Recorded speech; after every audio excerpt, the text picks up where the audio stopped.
E assim, pensando também, né, nessa visão sistêmica enfim, tudo que está acontecendo hoje com a pandemia, e também pensando nas cidades aqui no Brasil, né, então a grande maioria da população vive em cidades, né, muitas cidades também grandes, né, gigantes, como São Paulo, Rio, que tem um problema sério de saneamento, né, e o saneamento, ele é feito dessa forma que você falou, né, centralizada, né, que não tem uma eficiência alta, mas, por outro lado, tem uma dificuldade de se implementar esses sistemas descentralizados, né, seja por questões políticas, por questões culturais, né, ou outras questões, vamos falar, a questão do espaço mesmo. Como que você vê, como que você enxerga, né, os biosistemas, toda essa tecnologia, como que isso pode ajudar, né, a gente a sanar, né, a sanar a questão do saneamento, né, então, mas a resolver essa questão do saneamento, né, nas pequenas cidades, eu acho que você já explicou que tecnologicamente é simples, né, mas nas grandes cidades, como que você acredita que a gente poderia trabalhar essa transição? Eu acho que vai muito pela mudança de visão também dos empresários que estão na área de saneamento ambiental.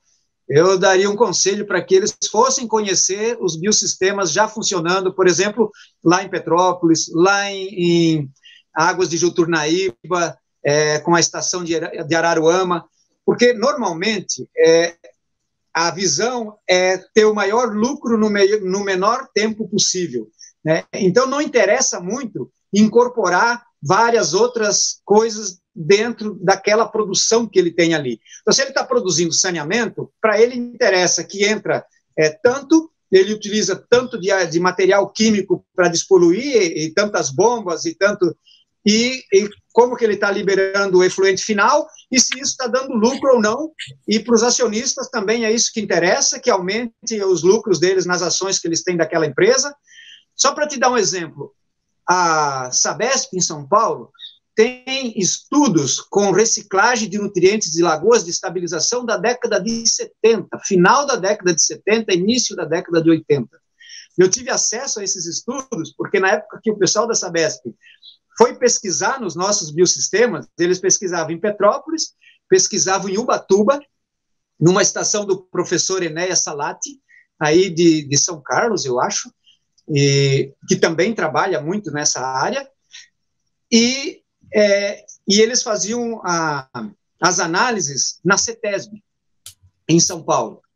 E aí eles me mostraram estudos que eles já tinham feito com cultivo de milho e cultivo de tomate, com resultados fantásticos, assim, a produção que eles tiveram, utilizando água de efluentes de estação de tratamento em produção que não tinha nenhum risco de contágio, nenhum risco de contaminação por cadeia molecular na planta, isso não existe com produção orgânica, existe sim com produção química, né, mas com produção orgânica não, mas isso foi abandonado. Por quê? Porque não interessava a eles ficar canalizando energia para outras coisas que não fosse o saneamento mesmo, né?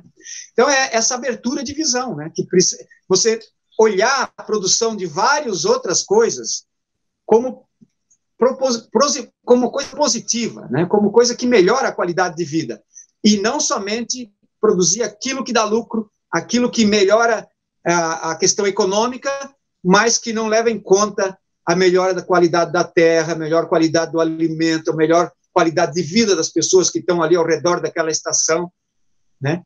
E o exemplo contrário é quando a gente tem o biosistema, porque aí as pessoas que vivem ao redor da estação se beneficiam diretamente da estação. Lá na estação de Araruama, eles até tinham um problema de segurança da estação, porque as pessoas queriam ficar pescando lá dentro da estação o tempo todo. E como os peixes eram muito bons, muito grandes, bonitos, saudáveis, era difícil, né, evitar isso. Tem os condomínios ao redor, e eu vi uma reportagem que alguém perguntou para o coordenador da estação se as pessoas tinham algum receio da estação, do funcionamento da estação ao redor do condomínio. E ele dizendo, não, de jeito nenhum, o pessoal está feliz da vida aqui, porque a estação representa alguma coisa muito boa para eles, né, o biosistema que está aqui. E eu me lembro lá em Petrópolis, na época que implantou o biosistema, as pessoas tinham muita pressão para aumentar a área de habitação naquela região ali, né? Quando implantou o biossistema, foi um pouco duvidoso se ia ter uma aceitação maior da comunidade ou não.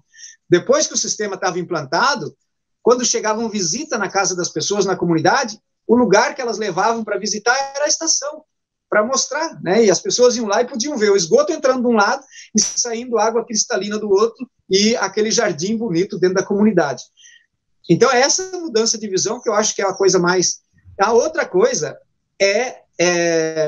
as corporações, elas já estão sempre antecipadas, né? Quando existem as eleições, quando entram os novos gestores, eles já têm os seus compromissos amarrados, e é muito difícil para eles mudarem, né? Então, o saneamento é uma das coisas que se fazem nos municípios que estão muito amarradas. Então, quebrar isso não é fácil, né? Nós estamos num apagão, num momento que não dá para considerar essas coisas, né? A gente tem antiministros em cada área, né? Porque em vez deles lutarem para melhorar as suas áreas, eles lutam para destruir em função do ganho rápido num curto espaço de tempo, seja na economia, seja no ambiente, com esse desastroso que está aí no ambiente, na saúde, né? Nem se fala o que está acontecendo, é um desastre total. Nas outras áreas, né? Quando a gente... é difícil. Mas tudo isso também tem que funcionar como um motor para a gente resistir e criar um caldo para a gente melhorar. A partir disso, a gente está vendo o que não presta, a gente está vendo o que não deve ser, né? Então, a gente poder fazer ainda muito mais com aquilo que a gente já tem hoje de conhecimento, né? E assim, vocês que estão aí trabalhando com a economia circular e difundindo isso nas universidades, nas comunidades, nos municípios, os municípios grandes é mais difícil, porque fica muito diluído. Mas quando tem as universidades, quando tem as pessoas que pensam, que estão ali discutindo sempre, num momento como esse, aparece muito mais, né? De que lado a gente está, né? E às vezes, quando as coisas estão funcionando bem, a gente não se dá conta e não dá tanto valor, né? Então, mesmo na questão dos biossistemas integrados, nos governos democráticos, a gente não teve muito sucesso porque era um governo... Não, porque estava tudo funcionando normal. Então, o nosso avanço era sempre maior pelo lado privado, né? E eu espero que agora, com tudo isso que está acontecendo, a gente perceba que não, né? Se a gente quiser melhorar, a gente melhora tanto do ponto de vista privado quanto público, mas principalmente o público, porque o público é para todos. É isso, Valmir. Olha, te agradeço muito toda essa explicação. Eu não vejo a hora dessa pandemia acabar para eu poder visitar um biossistema, né? A gente estava combinando antes da pandemia, não foi? Que a gente trocou uns e-mails para visitar de perto e aprender um pouquinho mais com vocês. Então, agradeço muito aí o seu tempo. Agradeço muito também vocês. Aí em São Paulo tem vários biosistemas implantados, aí mais próximo, né? Quando eu terminar a pandemia, para vocês visitarem. Quando quiserem visitar em Petrópolis, assim que terminar a pandemia, eu volto para lá também. Também podem, a gente pode marcar visitas lá. Se puderem um dia visitar a estação de Araruama, onde é um biossistema maior, né? Aí precisa agendar com a Águas de Juturnaíba, mas eles também estão lá aprendendo muito com o biossistema, então é interessante para eles. E vocês que estão nessa linha mais profissional da economia circular, e que eu vejo vocês de uma forma mais ampla, né? Vocês não estão tanto só na reciclagem biológica, vocês pegam toda forma de reciclagem, reciclagem técnica também, e isso é muito importante, porque então a gente vai ampliando isso cada vez mais. Isso que faz parte desse debate maior, né, que faz a gente ir entendendo as coisas, né? Então, eu tenho outro empresário no Rio de Janeiro que está pesquisando as ODS, e a surpresa dele, porque como ele está trabalhando em vários segmentos, o segmento que ele mais percebeu que a gente melhor completa as ODS, acho que são 17 que estão lá definidas, os biossistemas completam 13 ou 14 delas. Ele falou que nenhuma das outras coisas estão conseguindo chegar a esse nível. Que bom, né? Eu nem sabia disso, foi ele que me me chamou para dizer, e aí ainda tinha algumas que ele tinha deixado fora. Eu disse para ele, olha, isso aqui é completamente produção de água em estado de balneabilidade. Tinha um negócio assim, de água com efluente com qualidade, ele não tinha colocado. Eu falei, pô, essa é a primeira.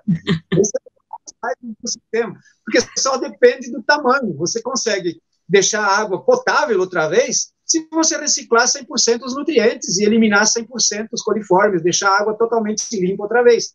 E isso é feito, tem alguns países que fazem isso já utilizando a natureza. Em vez de poluir para depois despoluir, deixa a natureza já fazer esse trabalho. Cada vez mais, né? Isso tanto na Europa como nos Estados Unidos. Acho que Estados Unidos é até mais do que Europa nesse sentido, de conservar os mananciais para ter a água cada vez melhor qualidade, para não ter que fazer grandes tratamentos, né, no final. Então, agradeço muito vocês também por estar ajudando a incorporar essa visão macro, né, que não é só da reciclagem biológica. Muito obrigado, tudo de bom para vocês, muito sucesso aí no trabalho. Também, muito sucesso para vocês também, e a gente vai ficando em contato por aqui. Ok, Tá bom? beleza.